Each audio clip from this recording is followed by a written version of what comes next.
Hello, friends. Welcome to a special edition of the Wolverine podcast here on the Wolverine.com YouTube channel, also in your podcast feeds after the fact. Anthony Broom here with Clayton Safey. And Clayton, it is that day. The NCAA Committee on Infractions released its sanctions and findings from Michigan's alleged advanced scouting scheme, also the recruiting violations that were found throughout. So I don't know, like the best way to start, I think, is with the punishments, because I think that's what people are most interested in. So I'm just going to read these out first. We're reacting to that. So we're going to try and keep it tight and right here. Can I say something real quick? Go ahead. If you are glad there's no postseason ban or vacated wins, hit the thumbs up button. Let's get to 500 likes on this video. Michigan fans, thumbs up. Let's go. And subscribe to the channel. Come on. You know, of course, most people, I think the stat is like 82% of people who watch videos do not subscribe. So that's so mainstream. Be cool, be punk rock, subscribe to our channel. All right, I'm just going to run through these penalties here, and then we'll get into the rest of our discussion. So from the NCAA, the official release today titled "Overwhelming Evidence Shows Impermissible Scouting Scheme in Michigan Football Program." The subhead is Harbaugh's program lacked compliance. Football staff members failed to cooperate and committed recruiting violations. So the punishments, the hammer, so to speak, that was supposed to come down today from the NCAA. 4 years of probation, financial penalties, a $50,000 fine plus 10% of the budget for the football program, a fine equivalent to the anticipated loss of all postseason competition revenue sharing associated with the 2025 and 2026 football seasons, a fine equivalent to the cost of 10% of the scholarships awarded in Michigan football's program for the 2025-26 academic year, a 25% reduction of football official visits during the 2025-26 season, a 14-week prohibition on recruiting communications in the football program during the probation period. Now, that's over 4 years, for 14 weeks of prohibited communications over 4 years. Want to make sure we have that clear here. For the individuals involved in the situation, Connor Stallion is the mastermind behind Michigan's advanced scouting scheme, so to speak. It's a key word. We'll get into that. Yeah. Of course, an 8-year show cause order, which restricts him from all athletically related activities during the show cause period. Just to define a show cause really quick, because this is going to come up a few more times. A show cause is, so in the case of Connor Stallions, 8-year show cause means if he is hired by any institution over these next 8 years, he has to serve a suspension for an entire academic year. So that's what that means in this context. Move on to the next one. Jim Harbaugh, a 10-year show cause order. Mind you, he's already under a 4-year show cause for the Burgergate thing. A 10-year show cause that restricts him from all athletically related activities during the show cause period, which begins on August 7th, 2028, and at the conclusion of his 4-year show cause order from a previous case. So Jim Harbaugh, 14 years of show causes between these two cases. He'll be about 75 by the time he could coach in college football again. So my prediction of him one day coaching UCLA may not come true, Anthony. Probably not. Although I wouldn't then again, put it past him. He could coach till he's 100 years old. I think that's agree. very possible. Denard Robinson, of course, the former Michigan quarterback and staffer with the program, has been given a 3-year show cause order restricting him from all athletically related activities during the show cause period, like the other two guys. Sherrone Moore. Now, this one's a little bit different. He's been given a 2-year show cause during which he is suspended for a total of 3 games. Of course, Michigan self-imposed a 2-game suspension for Moore during the upcoming 2025-2026 season. The plan for that was to be week 3 against Central Michigan and week 4 at Nebraska. Based on what the NCAA put out today, it seems like they've accepted that. Additionally, they have determined that a suspension for 1 more game is appropriate. Therefore, the NCAA says Moore will also be suspended for the first game of the 2026-27 season, which, of course, as of now, sounds like it will be that game in Frankfurt against Western Michigan. Apart from the 3-game suspension, Moore is not prohibited from engaging in coaching or other athletically related activities during the show cause period. So he, unlike Harbaugh, Stallions, Denard Robinson, Sherrone Moore can be involved in other athletically related activities during his show cause, where also he will need to attend some sort of NCAA rules function the next 2 years on his own dime. And that is it for the punishments. So punishments wise, we'll just start here first. Thoughts on everything that came down on that front?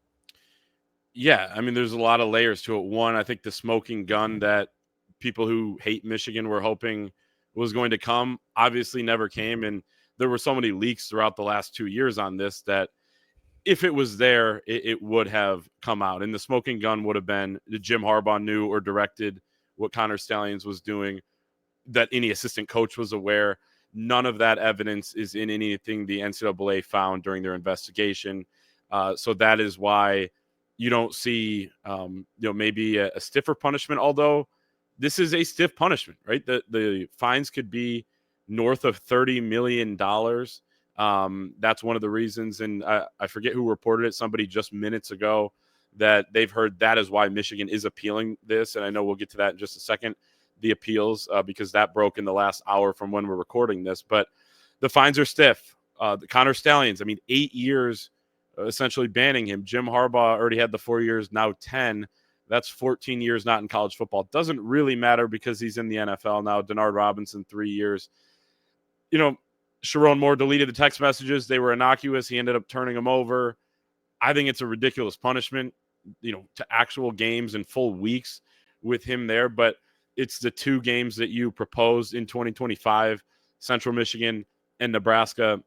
And then they are spreading this out, a total of 3 games over 2 years, which isn't that bad. It'll be the first game of the 2026 season, which isn't officially this, but is likely going to be the game against Western Michigan in Frankfurt, Germany. What a weird game to not go to, travel to. He probably won't be around all week either, but that could be part of what Michigan's appealing. So, I think as far as operating your program, yeah, it sucks for the athletic department that they're going to have to make up some of this money, but you don't look back and vacate any wins, which would have been ridiculous for this anyway. And you don't look forward and have a postseason ban, because they don't do that anymore to punish. And this has been precedent for several years now. They don't want to punish the current student athletes that, most of whom were not here when some of these violations occurred. So I think it's kind of, Anthony, correct me if I'm wrong, what we talked about on Thursday in terms of somewhat expecting, while not knowing at the time what exactly it would be. I think it sucks, and it's a reason why Michigan is appealing this. But, but at the same time, you're able to operate your program moving forward, other than Sharon Moore missing a few games over the next 2 years. I'm going to try to be organized here with my next couple thoughts, because I don't do a good enough job of that sometimes. But when you have something with as much nuance and as layered as this is, cut me some slack here for a second. I'll start with the appeal. Why the appeal? And maybe I'm jumping the gun here. I know we were going to talk about that, but no, it's clear to me that, we talk about all the time how Michigan's an athletic department that prints money. For any athletic department, fines in excess of what would essentially be around $35 million, I believe is the number I saw. Tennessee was the previous high mark in terms of a case like this, with $8 million. So this might even be a case where meeting in the middle is, maybe that's the goal, but that's a lot of money. So when people say, oh, why would Michigan want this to go to, why do they want this to go to appeals? First off, the appeals process, while the Committee on Infractions does technically have the ability to go in and turn up the temperature on some of the punishments, that is extremely unlikely here. One, because when you look through this release and you look through, I had the pleasure of reading through the 74-page PDF, which took way too much time today. A lot of the way things are worded and the decisions they've come to are to not get sued. So the NCAA is not going to go through this appeals process and come back with harsher sanctions, because then you're almost certainly going to court, when the way you worded things in the first place was to avoid that outcome. So that's point number one. That's going to be interesting to watch, because it seems like this appeals process is going to take, they say most of these cases take about 8 months. So this is, either 8 months away from being wrapped up or much longer than that. If this does, I think there's a very small chance that it does wind up going to court. The second point would be, why is just that? summing this. Why is it a small chance? I think the NCAA is with these punishments is shielding itself from wanting to be sued in the first place. Okay. That's why I would say that. Okay. Because and I think this is also where Michigan has the wiggle room it does to appeal it, in terms of, okay, well, you're saying that, the NCAA president says the title was won fair and square. So all of that stuff stays intact because there's no you can't prove a tangible advantage, at least from a numbers or a percentages perspective, how much this alleged scheme helped Michigan. That's the first thing. Yeah, in most of the games he wasn't even there, but yeah. Exactly. And the other part would be, and this is where I said it's extremely difficult to stay organized. The other part of it would be that, so those accomplishments stay intact. You're not banning us from the postseason, but that's still the financial aspect of it, it's as if, listen, in the spirit of competition, yes, you want to be in the postseason because it means you're competing for championships. If you're in the athletic department, you want your college football team in the postseason because of the money it brings into your athletic department. And in a time where these departments are scrambling for revenue sharing and things like that, I think where Michigan, like we said with the appeal, like that's what they're trying to get that number to come down. I think that's, so to me, I don't see it going to court, because I think that with discovery, because there is no discovery in the appeals process, but if you go to court, discovery can be a thing, and then there's collateral damage there. And I don't know that either side is interested in that unless something gets uglier here, which I don't know if it can. So, and you also get money if other members of your conference make the playoffs. So yeah, like they're getting that money. They were going to regardless, and this is coming out of that. I think that's where a huge. Well, and think of it this way too. In the grand scheme of things, $35 million for the football program over 2 years. That, I don't know what the math is on how big of an impact it is for them, but it is money from the athletic department where, there are questions now about funding with other sports and things like that. Like there are ripple effects to that, to where, the NCAA was out to punish the institution, and this would certainly achieve that.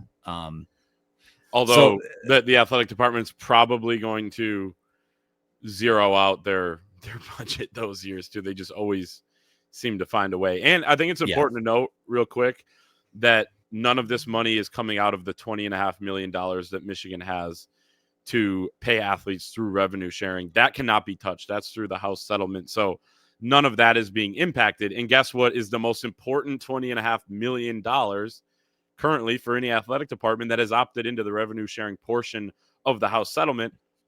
It's that $20.5 million, because they can still compete. So as much as we talk about still being in the postseason, or at least having that as a possibility, not being banned for that, which again would have been ridiculous, and the NCAA apparently agrees because they didn't do it. You have that, but you also are able to compete with your revenue sharing. You can go above the cap with NIL. Like nothing has changed with any of that. It would just be stretching all the other parts of the athletic department thin at a time when they're all being stretched thin right now, because they have to come up with extra revenue streams to get to that extra $20.5 million number. So there is a trickle down effect, but as far as, directly being able to pay athletes, compete, all that, it's all the same. Yeah, and that's one of the arguments I've seen nationally, is that, like, well, actually, this is a much worse punishment, because now the other teams in the Big Ten can look at Michigan and be like, oh, well, they can't pay as much for their team as we can. And that's not the case. You've got the rev share money. They've got the champion circle money. I don't see that as a concern there. So where do we, I know I'm supposed to be leading this. Where were we going from here? Let me read everything there. Let me read the statement from the University of Michigan that came out right around 4:00 here today, which is Friday, August 15th. We appreciate the work of the Committee on Infractions, but respectfully, in a number of instances, the decision made fundamental errors in interpreting NCAA bylaws, and it includes a number of conclusions that are directly contrary to the evidence or lack of evidence in the record. We will appeal this decision to ensure a fair result and we will consider all other options, of course. End quote here. This is me talking now. That includes litigation. We talked about that. You said slim chance earlier, so we've already kind of gone into that. And then, statement from Ward, statement from Sharon Moore as well. It's interesting, and we don't have a ton of time, so we don't need to get into every single aspect of this, but the interpretation of the NCAA bylaws has been one of the things I've been harping on since October of 2023. They have not defined what an institutional staff member is. Not all the people that Connor Stallion sent to games are institutional staff members. Some of them were interns at the University of Michigan, according to the NCAA. So they probably do qualify, but that is poorly defined in their own, and actually not defined in their own rule book. Secondly, the bylaw 1161, which is the one at question here with the scouting, it is very poorly written as well. So, and I know this was in Michigan's response. Yahoo reported on this months and months ago. Michigan's response to the notice of allegations was, one of the big things was just that, the institutional staff members, who qualifies, who doesn't, and how many games Michigan scouted. So the NCAA says in their report today that it was 56 games, right? 52 opponents at 56 games, or I might have had that flip-flop, but either way, same gist. In Michigan saying it's much less than that, right? Michigan is also probably going to say you can't just generalize and give an opinion that there was a culture of lack of compliance here.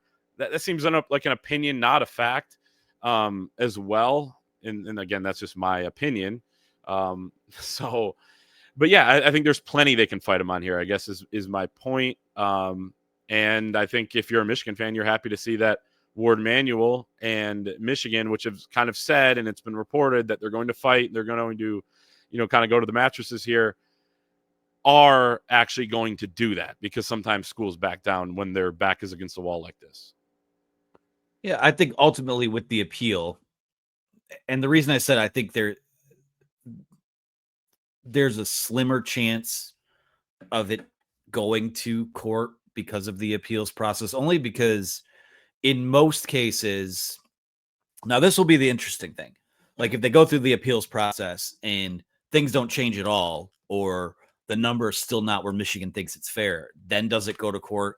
Maybe that slim number goes up a little bit higher in terms of the chances of it actually being litigated. But, in most cases through the appeals process, the Committee on Infractions and the appeals people are seeking to either uphold the decision or play it down a bit. There's a lot of back and forth there. I really should probably just read the process super quickly here. Give me just a second to pull that up. So the average Committee on Infractions appeal, like we said earlier, takes about 8 months from the time of the appeal until a resolution is reached. So Michigan has 15 days from the decision that came down today to declare its intent to appeal. Obviously, that's already happened already. So I'm not sure if that's something. It took them about 15 minutes. It took really like it didn't take very long, but yeah. So the intent has happened, like that. The clock has started there now, followed by a 30-day deadline to file a written appeal. A response from the COI usually comes about 30 days after that, according to the NCAA. From there, keep up with me now, there's a 14-day deadline in place for the parties to file a rebuttal, followed by a 10-day window where the NCAA enforcement staff can submit materials. The appellate's response to the enforcement is due 10 days after that, followed by, and stay with me, 1 to 2 months of oral arguments in front of the Infractions Appeals Committee, if applicable. So put it on Big Ten Network. Put it on BTN. I'd watch it. Yeah, I'd watch it. I don't know where it goes, because I think I went through the first few hours post this coming out being like, all right, here we go. You kind of, you wipe your hands and the dust is cleared and it's over. And then a little after 4:00, that officially came down from Michigan. So we'll see where it goes. At this point, I don't know that there's any, that's the timeline right now is in terms of these fines. None of that's going to go into effect for this year if they're appealing, because this is something now that gets dragged out. What's 8 months from now into April? May, sometime in that point. So predicting that process, I have no interest in doing right now. now I we have will no say, clue how it'll play out. based on the NCAA standards, this coming down today is a little bit faster for them. So might they work a little bit faster on the appeals process, especially with Michigan right off the bat being like, nope, we want to appeal. So the good thing is the season, this is it until the end of the season, right? So right. So my understand, like, Sharon's going to serve this suspension. It'll be the games 3 and 4, assuming because that's self-imposed, because they've self-imposed it. Which That's not going to change. Kind of makes you think, why'd you self-impose that before you? That was one of my first thoughts earlier. I don't know how that part of it works, but that was a thought. Yeah. But the goal was to get him on the field at his alma mater at Oklahoma. It seems like that'll be the case. If game. Michigan does find a way to make the playoff this year or whatever, they won't be forfeiting revenue from this football season, assuming the timeline is accurate with this appeals process. So we'll see what happens. I don't know if there's much. Go for it. Last thing for me is Chris Partridge, totally exonerated. He was steadfast from the beginning that he was innocent from the moment he got fired wrongfully. It's quite disgusting what happened to him. Luckily, he was able to land on his feet in the NFL with the Seattle Seahawks and has been cleared. He went to Indianapolis himself. He fought and really just presented clear evidence and facts and truth, and ends up coming away scot-free. So if he ever wants to go back to college football, he can. Hopefully he gets that opportunity if he desires it. I hope his career goes well in the NFL. But that was an unfortunate, temporary, luckily, casualty in all this. But former Michigan linebackers coach Chris Partridge, not even named in this, other than that he's good to go. Yeah, a little background, like completely exonerated in here. We read the 74-page report. Chris Partridge was fired after, quote unquote, student athlete 1 told NCAA investigators that he told players to lie. The NCAA found no evidence of that. He cooperated throughout the investigation, and guess what? He is serving no punishment. And I tend to think he might have a lot. I think he already has sued U of M, hasn't he? Or was in the process of that? I think for the rest of his contract, yeah, maybe. And I hope he gets that. But I tend to believe he's going to get a bit of a payout from them. From what I heard, student athlete 1 was not truthful. That will be interesting to see where that goes. The thing that's interesting about Partridge, and I'm not going to sit up here and do the cautionary tale thing, but when you look at least you take the NCAA from their word in this release, which some people will, some people won't. He's painted as the only guy that was cooperative and got off scot-free. Right. Other guys like Jesse Minter, Steve Klingscale, they worked on a negotiated resolution with the NCAA for some of the recruiting violations. I don't know exactly what that looks like for them. I haven't read. There's a couple more pages at the end of the report that I haven't got to yet, but those guys had been resolved before, and I can't remember what they are, like maybe a show cause or something like that. Neither are in college anymore. I think those are already, like, those punishments have already been announced by the NCAA a few months ago. It's hard to keep track of. That just brings up, this is my last point. Pretty much every punishment that has happened here are not for sign stealing, other than the 8-year show cause for Connor Stallions. It's Jim Harbaugh because he was the head coach, and there's the head coach responsibility rule. Denard Robinson, 3 years for things that were found in the middle of this, right? You turn over your phone. Any college football program, if everyone turns over their phones and presents evidence, they're going to find some sort of thing. It was like giving gear to a recruit or something like that. Or Klingscale gave a ride to a recruit. Jesse. There's something in there about Klink donating $100 to a dad's golf outing or something. For a charity. Yeah. So I guess my point is Harbaugh didn't go down for sign stealing. Stallions did because he is the sign stealer, and it's not sign stealing, scouting, whatever. Everyone knows what I mean. Denard Robinson, no. Steve Klingscale, no. Jesse Minter, no. So the person who got punished is Connor Stallions. It's unfortunate for his career, but I mean, the majority of this was other stuff, including Jim Harbaugh just getting punished for, again, nothing but being the head coach. Yeah, to put a bow on all of it, the guys, the 4 guys who were given either the suspensions, the show causes, or both. This was everything to do with a pattern of non-compliance that the NCAA says it's found. And, for guys like Harbaugh, Stallions, Sharon, and the deleting of the text messages, I think the NCAA came down the way they did on them because of what they perceived to be dishonesty or obstruction. There's a lot of stuff in there about Connor Stallions destroying evidence and Jim Harbaugh maybe not being fully cooperative and Sharon Moore obviously deleting the text messages. So when it comes to the on-field playing the game stuff, that is where you do come out of it. Like Michigan is, because you can't show that there was, a tangible advantage in terms of what the signs meant, that all of those accomplishments stay intact. I think that at the end of the day, no matter what side of, I kind of fall on it this way. I know there's been victory laps on social media and message boards of, won the natty and all that. And I totally I think that's worth celebrating 1000%. For me personally, today is more of a deep breath. At least it was until the appeals process, that we have some form of clarity, some form of closure here. That's the biggest win, the biggest takeaway here. And I said this on the huge show too. I mean, if you're ultimately the biggest, if you want to call it a penalty to serve, is a penalty that Michigan really has been serving almost since it's existed, in that people don't like you. You're going to have to deal with the noise. And that's, if you're a Michigan fan, I don't think you should care about it. And I don't think you do care about it, because all of that stayed intact. So we'll see where it goes with the appeals process. I said this, I feel like we did radio hits and interviews and all this right when it came out.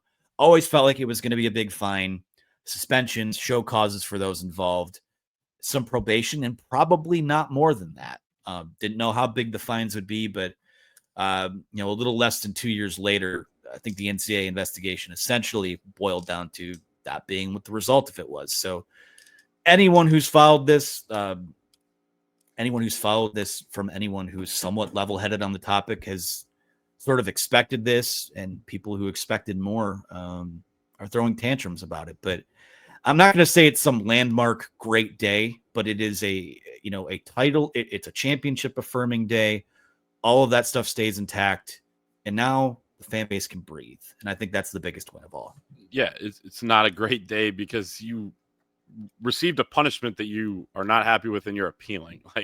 It's not a great day by any means. But I will, to your point on, people are going to hate you and all this and whatever. You're Michigan. It was going to happen anyway. They don't boo nobodies. And I'll leave you with a quote from the great Sharon Moore. Everybody's going to have haters. Your haters are holding their breath for you to fail. Your job is to make their asses suffocate. That might be a good place to end it. So we'll have more on this during our Monday show. I'm sure there'll be plenty to discuss just as the dust settles, and some more reading to do. We'll see if there are any more developments throughout the weekend. But for now, the punishments have been handed down. Michigan's appealing, and we'll see where it goes from there. So be sure to like this video, subscribe to our YouTube channel for more throughout this process. And hey, guess what? There's a little thing called football season, as Clayton Safey can watch the video version for the phone photo he just put up on the screen. But fully exonerated Chris Partridge. Congratulations to him. Like this video, subscribe to our channel. Be sure to use that promo code UM1 for 2 months of access for $1. Hey, guess what? Last week of fall camp is next week too. So we're gonna have football games to talk about here soon. So keep it locked in here with us. For Clayton Safey, I'm Anthony Byrne. We'll talk to you again next time.